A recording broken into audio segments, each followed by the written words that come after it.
Savitri has survived this terrible eternal night, and death has offered her a boon. He says, go back, but I can give you gifts to soothe your wounded life. But Savitri says, I'm not accepting your claim to be able to give gifts. No? What I'm asking, what I'm demanding, is whatever Satyavan, my husband, desired and had not for his beautiful life. And then she says, give if thou must, and if thou canst, refuse. She's really making the point that I'm not asking anything from you. You give to me what you owe, what I should have. And he had said, ask for a life's hopes. So she asks for the hopes that Satyavan had in his life. And that was that his father should recover his sight and regain his kingdom. So that's what death says, that he would have been better off staying here in the forest and being blind, but anyway, I'm giving him all the comforts and honor of old age as the king of the realm, and I'm restoring his sight. Being blind is an opportunity to receive another kind of sight, but since what he wants is the sensuous solace of the light, that's what I'm giving. Because that is what Satyavan desired and asked in vain while still he lived on earth and cherished hope. That's what death says. And he says, now you go back from the grandeur of my perilous realms. Go, mortal, to thy small, permitted sphere. Hasten swift-footed, lest to slay thy life the great laws thou hast violated, moved, open at last on thee their marble eyes.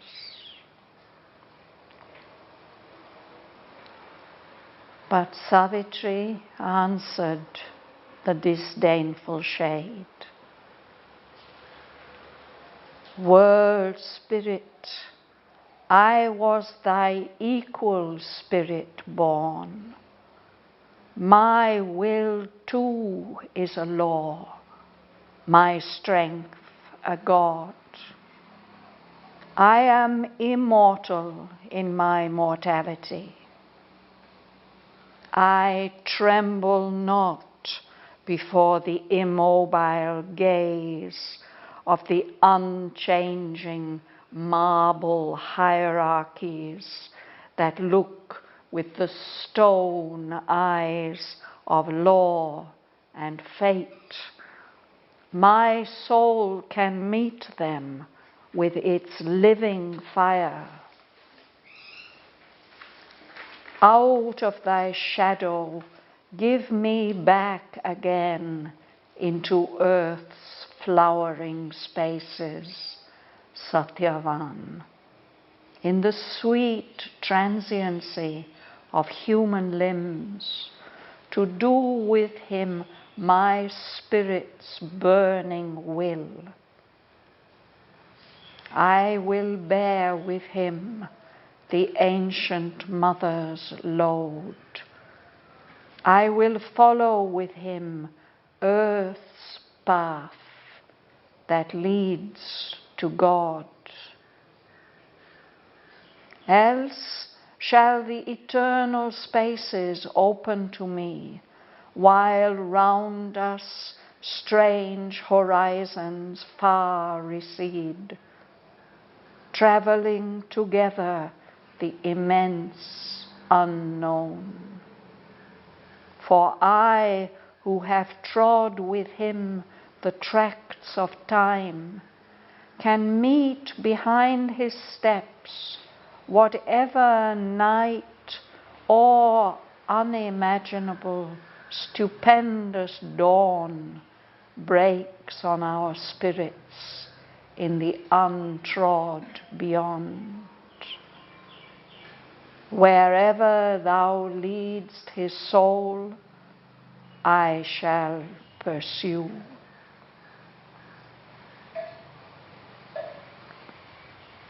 But to her claim opposed, implacable, insisting on the immutable decree, insisting on the immitigable law and the insignificance of created things, out of the rolling wastes of night there came, born from the enigma of the unknowable depths, a voice of majesty and appalling scorn. As when the storm-haired, Titan-striding sea throws on a swimmer its tremendous laugh, remembering all the joy its waves have drowned. So, from the darkness of the sovereign night, against the woman's boundless heart, arose the almighty cry of universal death.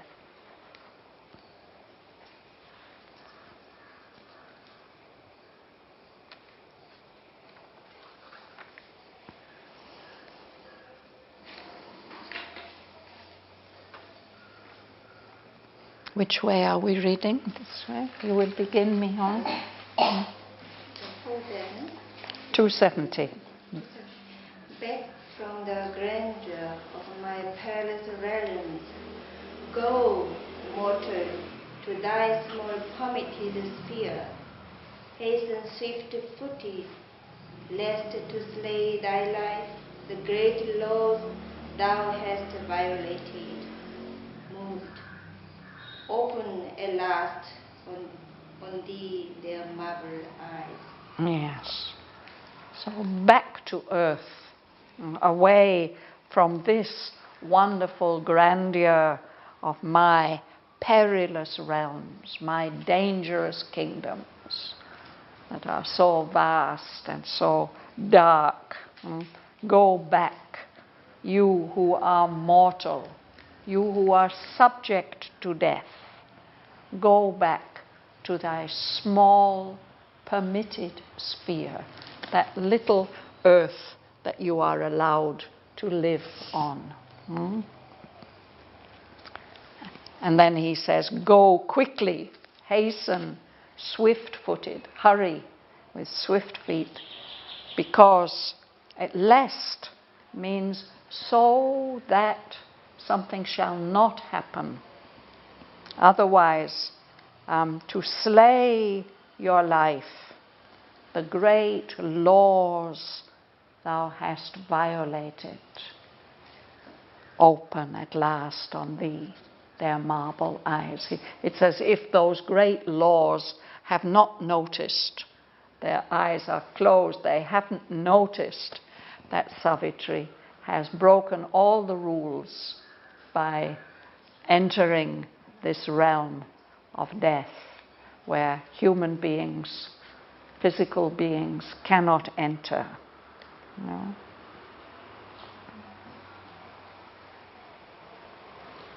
She's broken the rules, she's violated the laws, and those laws will be angry if they open their marble eyes, their cold stone eyes, and see what she has done. Then it'll be terrible. He's trying to terrify her. Bhavana. But Savitri answered the disdainful she, World spirit, I was thy equal spirit born. My will too is a law, my strength a god. I am immortal in my mortality. Yes. So this is a great truth that Savitri is speaking. And we may think that she is able to say this because she is an emanation of the Supreme Mother. But in the Life Divine, Sri Aurobindo tells us that all of us can say this. No? That every one of us is equal to those gods. You are a world spirit, she says, but I too am thy equal spirit born. My will too is a law. Even our human will, our ordinary, ignorant human will is a law. But if we speak really the soul's law, it is even much more powerful. And we have within us a divine strength. It's only that we have forgotten it. We are not aware of it. And so we feel weak and powerless. All of us are immortal in our mortality. We have mortal bodies, physical bodies, but within them each of us has a soul, an immortal soul that is the equal of even the whole universe. There's a chapter near the beginning of the Life Divine where Sri Aurobindo says that we shouldn't be deluded by the illusion of size, and that the spirit, wherever it is all powerful.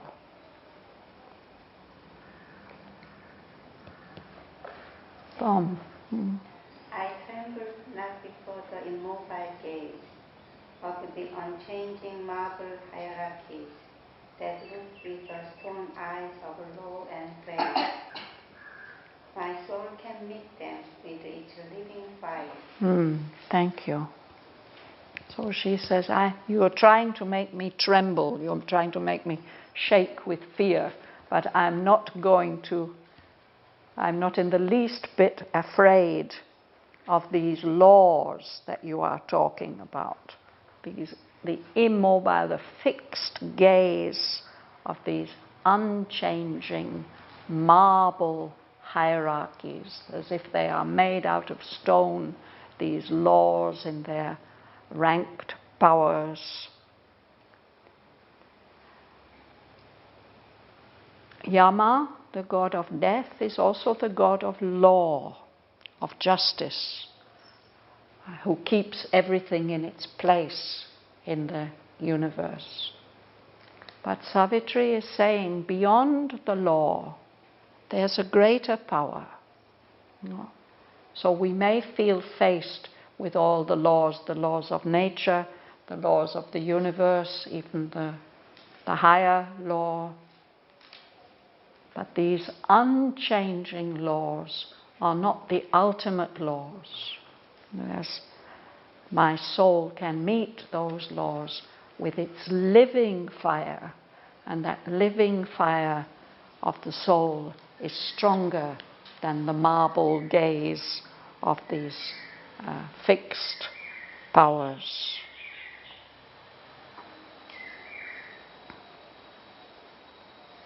But here the word hierarchy is used. That means there is a stage. Yes, there are ranks of gods, of powers, and they, on each level, each of them is supreme. But there are always higher levels And if the soul is in contact with with its transcendent truth, then it's beyond all these cosmic laws. It's a living fire, the soul's Living fire, yes. Aspiration or purity? Oh, it's everything. Yes, all those things together. The life even of the soul.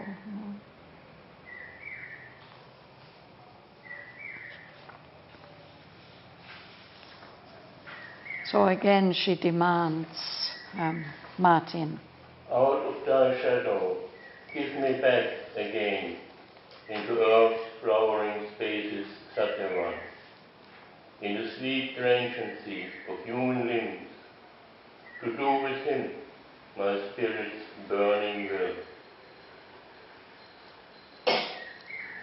So out of this darkness, this shadow, she's demanding Shraddhavan to be given back to her in the sweet transiency of human limbs. This fact that the human limbs don't last forever, that they grow old and wither. You know, she says, sweet transiency. I want to have him back in a human form, and in that form I will do whatever I like, whatever my spirit's burning will wishes. Gumsun? I will bear with him the ancient mother's word. I will follow with him Earth's path that leads to God. Read the next sentence. As shall the eternal spaces open to me, while wonders, strange horizons far recede, towering together the immense unknown. Yes. So give me back Shraddhavan. With him I will bear the ancient mother's load, this burden of earth, of matter. The ancient mother, this is our earth, Mother Earth, the material principle.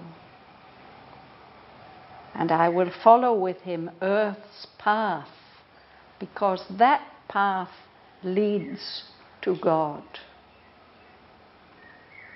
This is another special truth, that it is here on earth that the souls have chosen to live.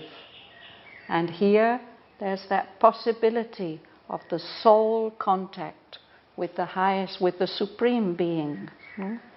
And this evolutionary path that we follow here on earth will lead us surely to God. Otherwise, if you don't give him back to me, then I'm going to go on accompanying you while the eternal spaces open up to me and the far horizons stretch, whatever vast spaces you take us into. Shraddhavan and I will travel together the immense unknown. We will continue together. Sarojini.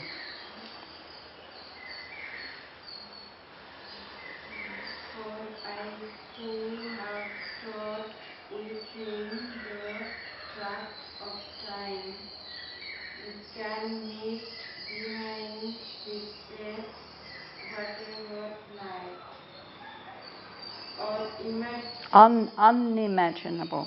unimaginable stupendous down, breath on our spirits in the unwept beyond. Whatever thought makes his soul, I shall pursue.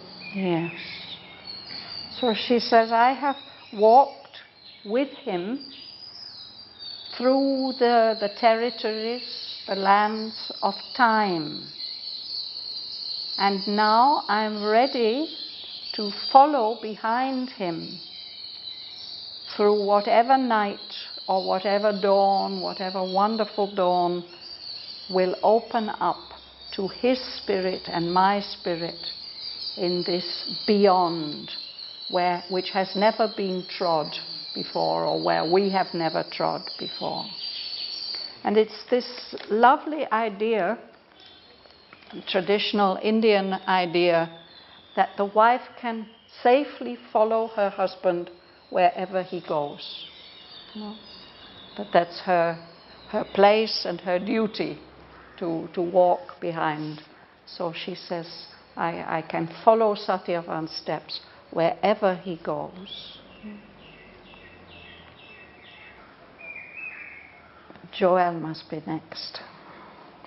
But to her claim opposed, implacable, insisting on the immutable decree, insisting on the immutable law, and the insignificance of created things, out of the rolling wastes of night there came, born from the enigma of the unknowable depths, a voice of majesty and appalling scorn.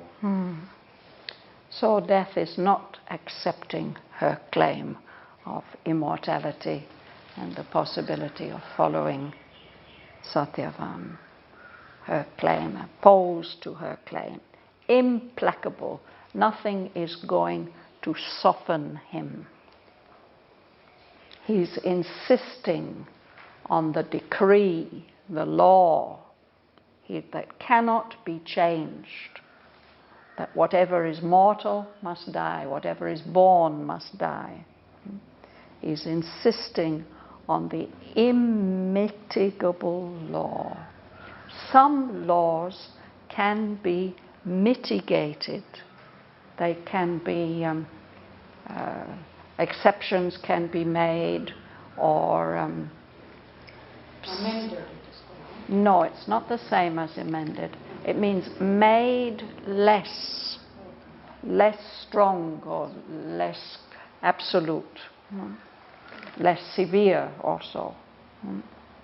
But he's insisting on the immitigable law. This law is not going to be softened or lessened in any way. And he's insisting on the insignificance of created things. Whatever is made in this universe is insignificant. It's even illusory. It doesn't really exist. It doesn't have any value compared with those immitigable laws. So all this is in this voice of death that comes out of the rolling wastes of night. When we use this word wastes, we are thinking about a desert with dunes, rolling wastes of night. But we can also think of the ocean like that it's a salt waste. Nothing can grow there. It's like a desert. So then there's the idea of waves. But the waves of the sea and the dunes of the desert, they are similar. They are rolling out, and these are rolling wastes of night,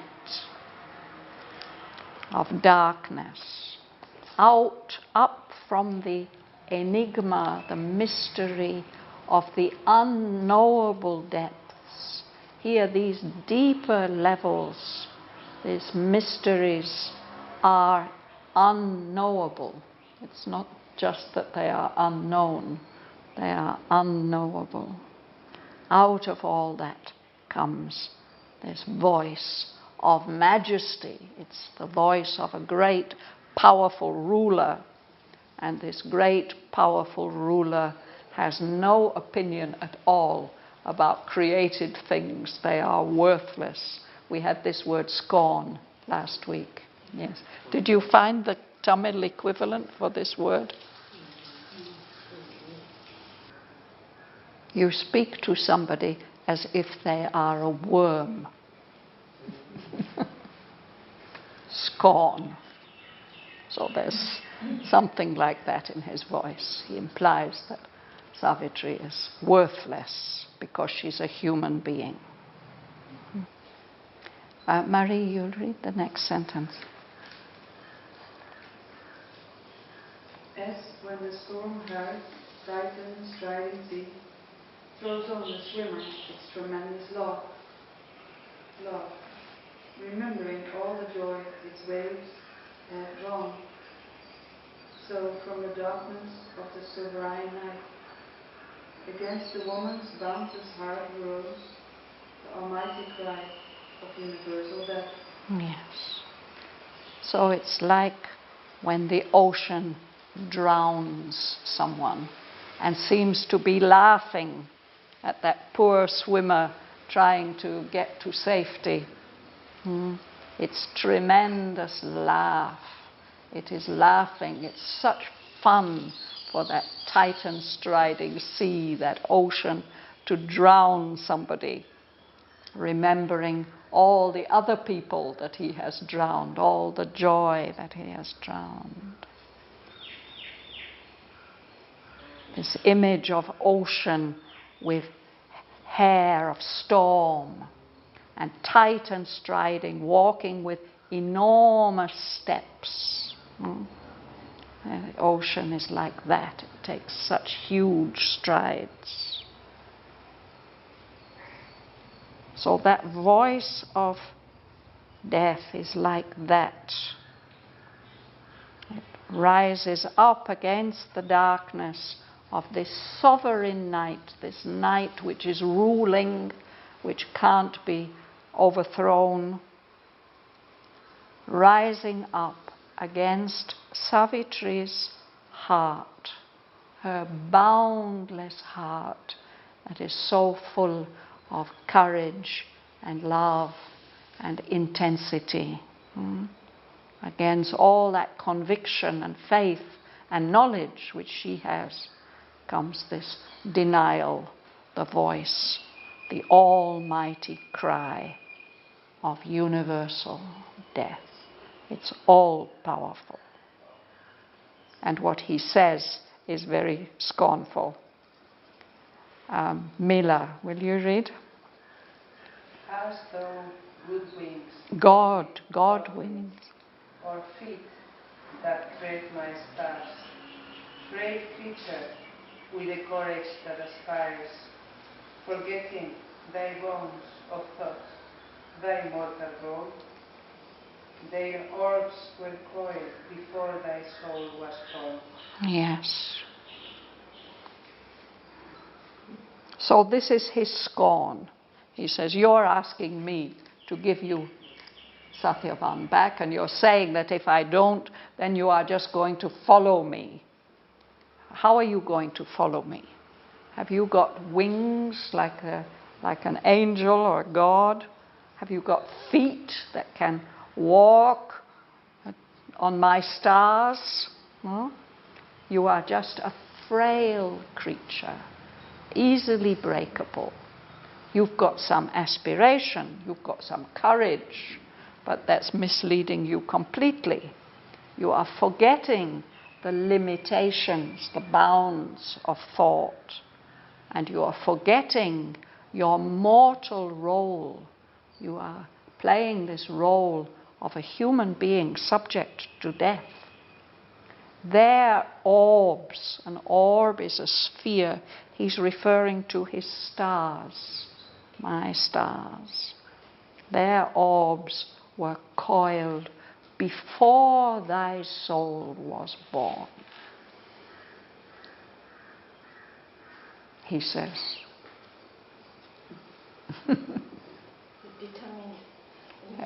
What he means is that you've just come into existence a second or two ago.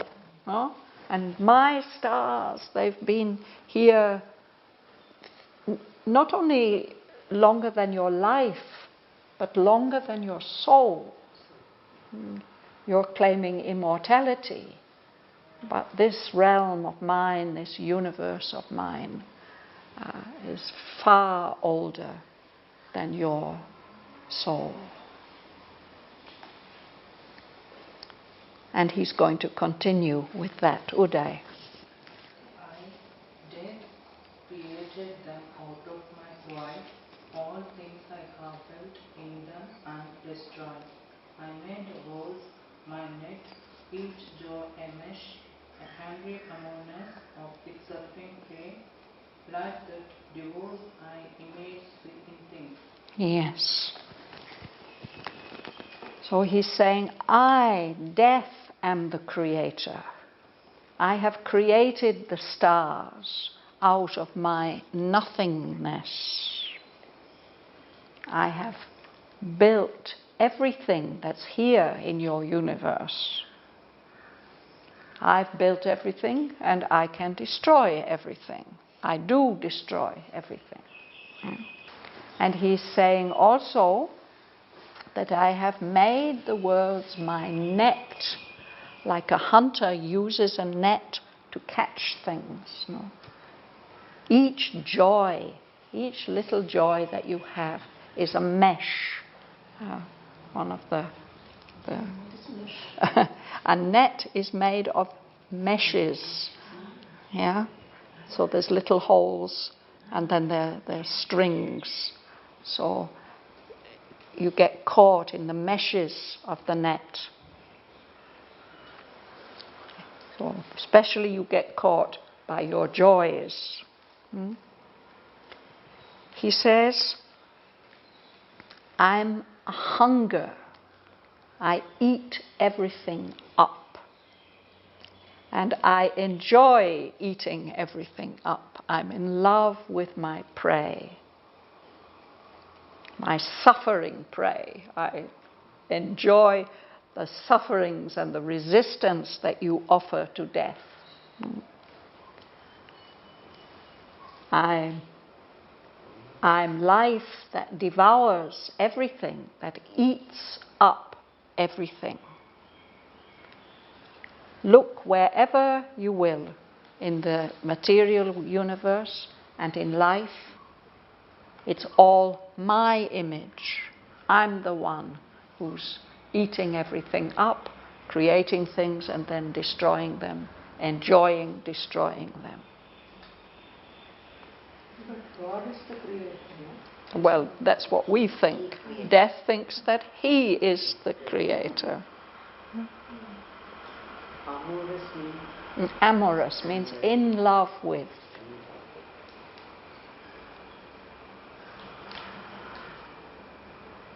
In a certain way it's true also. In a certain way it's true. At the very end. Create directly, he goes into inconscience, and from there it rises to creation. Yes. And in the end, of course, at the beginning of Book 11, after death has been destroyed and devoured, Savitri meets the fourfold Godhead. He's so adorable, so beautiful. But she recognizes, oh, this is who was opposing me. All along, he put on this mask of death. So that's very, very interesting. So this is how he's presenting himself to her now. We can say that what is happening through all this third part of the poem is that the realizations of Savitri's yoga are getting tested. She had those great realizations, those wonderful experiences.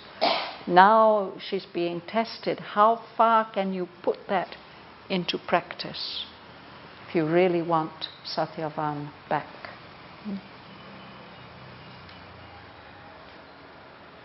So that is why actually all these later cantos are so interesting.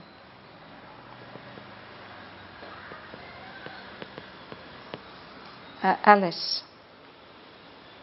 Mortal, whose spirit is my wandering breath, whose transience was imagined by my smile, flee, clutching thy poor gains to thy trembling breast, pierced by my pangs, time shall not soon appease. Yes. You are mortal, again he's saying it. You are subject to death. And what little bit of life you have, whose spirit, it's just my wandering breath. Sometimes I breathe into this one and then into that one. You are transient. Your existence will not last long. And the fact that you exist at all, it's just a joke for me. It was imagined by my smile. Oh, that'll be fun. Now he says, run away, flee, clutching thy poor gains to thy trembling breast. What I've given you, I'm not going to take away. Off you go. Take with you what you have won. You will feel the pain, my pain, the pain that I cause you, and it will last a long time. Time shall not soon appease. When you appease a god, you make him kind and gentle to you, But time will not be kind to you in that way.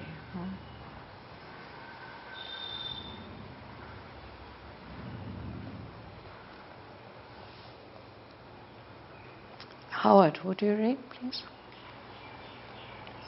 Blind slave of my death force, whom I compel to sin, that I may punish, to desire, that I may scourge thee with despair and grief, and thou come bleeding to me at the last, thy nothingness recognized, my greatness known, turn nor attempt forbidden happy fields, meant for the souls that can obey my law, lest in their somber shrines thy tread awake. From their uneasy, iron-hearted sleep, the furies who avenge fulfilled desire. So let's look at this interesting sentence. He says, you are a blind slave of my force. I cause you to do everything that you do.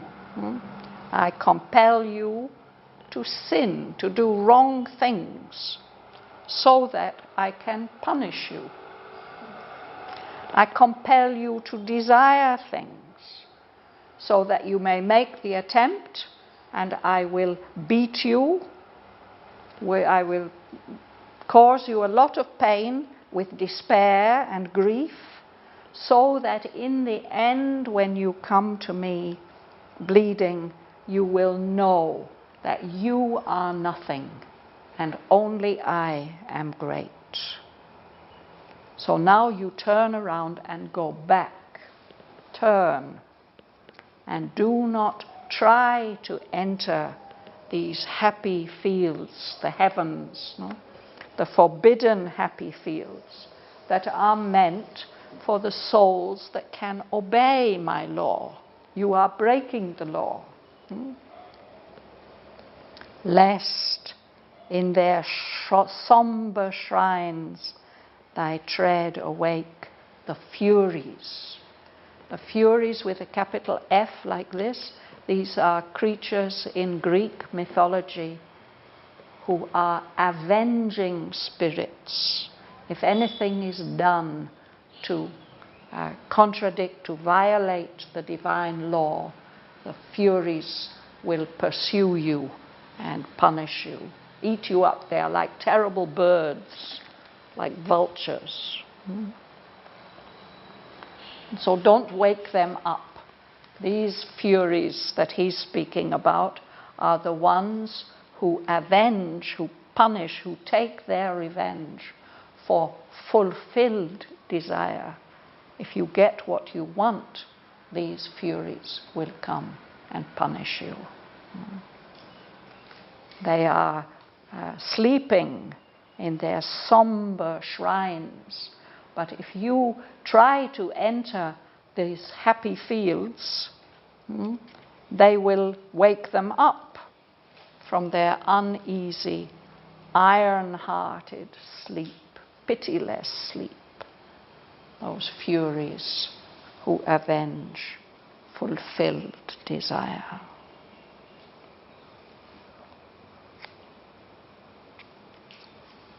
You'll read, Jana? You try, yes?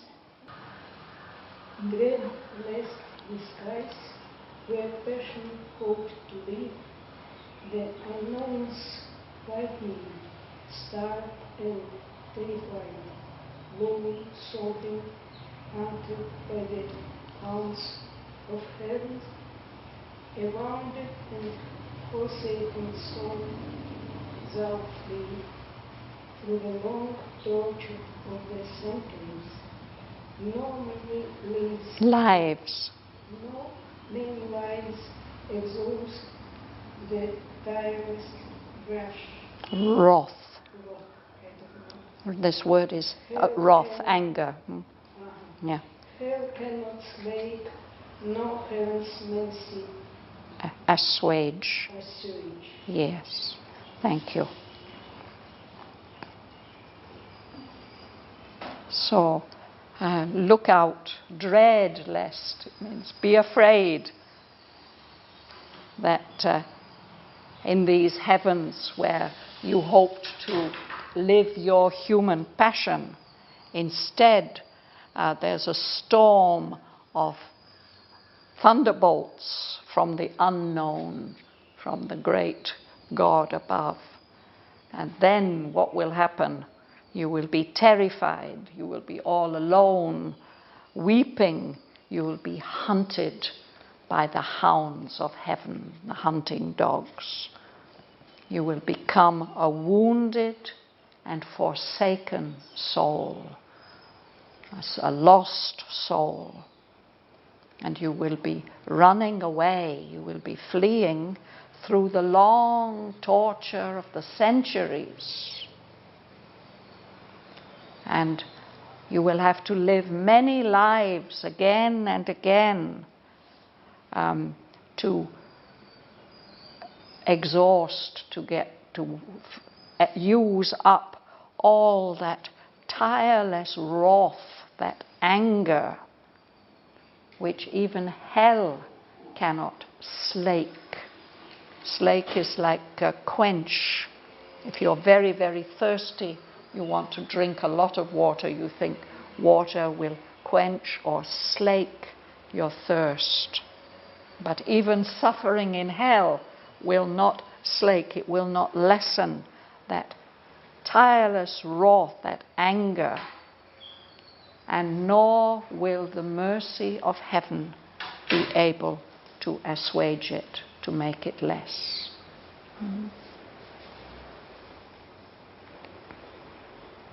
So he's really threatening her with hell and endless suffering. Dhanalakshmi, you just read the last few lines. I will take from thee the black eternal grip, clasping in thy heart thy fate's exiguous door. Depart in peace, if peace for man is just. Yes. I will take away from you this black eternal grip of this night, and you go back, clasping in thy heart.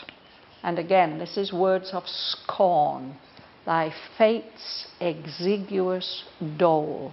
A dole is a small payment that's made to you in charity. Unemployed people go and queue up every week to get their dole, the little bit of money that they are given to live on. And that dole may be exiguous. Exiguous means very, very little, not enough. So that stingy dole which your fate deserves, no, that's all you're allowed. So clasp in your heart that little bit which you've been given, and off you go in peace, if peace for man is just. Full of scorn. But she will answer him with equal scorn. We will read that next week.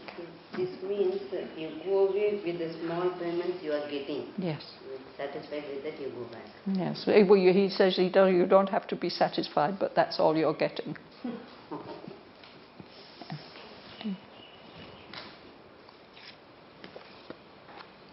So shall we read some of this?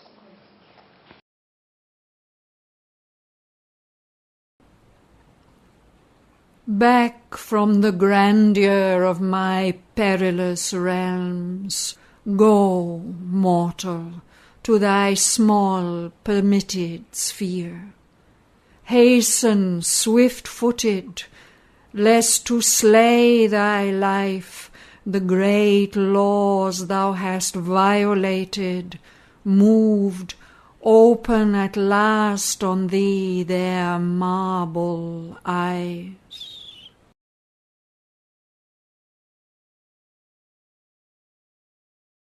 But Savitri answered the disdainful shade. World spirit, I was thy equal spirit born. My will too is a law, my strength a god. I am immortal in my mortality. I tremble not before the immobile gaze of the unchanging marble hierarchies that look with the stone eyes of law and fate. My soul can meet them with its living fire. Out of thy shadow give me back again into earth's flowering spaces, Satyavan, in the sweet transiency of human limbs, to do with him my spirit's burning will. I will bear with him the ancient mother's load. I will follow with him earth's path that leads to God. Else shall the eternal spaces open to me, while round us strange horizons far recede, travelling together the immense unknown. For I who have trod with him the tracts of time can meet behind his steps whatever night or unimaginable stupendous dawn breaks on our spirits in the untrod beyond. Wherever thou leadst his soul, I shall pursue.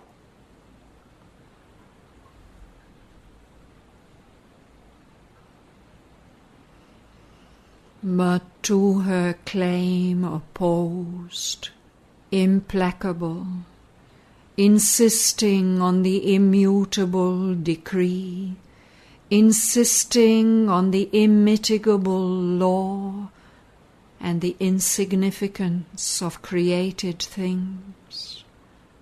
Out of the rolling wastes of night there came, born from the enigma of the unknowable depths, a voice of majesty and appalling scorn. As when the storm-haired, Titan-striding sea throws on a swimmer its tremendous laugh, remembering all the joy its waves have drowned. So from the darkness of the sovereign night, against the woman's boundless heart arose the almighty cry of universal death. Hast thou, God, wings, or feet that tread my stars? Frail creature with the courage that aspires, forgetting thy bounds of thought, thy mortal role. Their orbs were coiled before thy soul was formed. I, Death, created them out of my void. All things I have built in them, and I destroy. I made the worlds my net, each joy a mesh, a hunger amorous of its suffering prey, life that devours. My image see in things. Mortal, whose spirit is my wandering breath, whose transience was imagined by my smile, flee, clutching thy poor gains to thy trembling breast, pierced by my pangs, time shall not soon appease. Blind slave of my deaf force, whom I compel to sin that I may punish, to desire that I may scourge thee with despair and grief, and thou come bleeding to me at the last, thy nothingness recognized, my greatness known. Turn, nor attempt forbidden happy fields meant for the souls that can obey my law, lest in their sombre shrines thy tread awake from their uneasy iron-hearted sleep the furies who avenge fulfilled desire. Dread lest in skies where passion hoped to live, the unknown's lightning start, and terrified, lone, sobbing, hunted by the hounds of heaven, a wounded and forsaken soul, thou flee through the long torture of the centuries, nor many lives exhaust the tireless wrath hell cannot slake, nor heaven's mercy assuage. I will take from thee the black eternal grip, clasping in thy heart thy fate's exiguous dole. Depart in peace, if peace for man is just.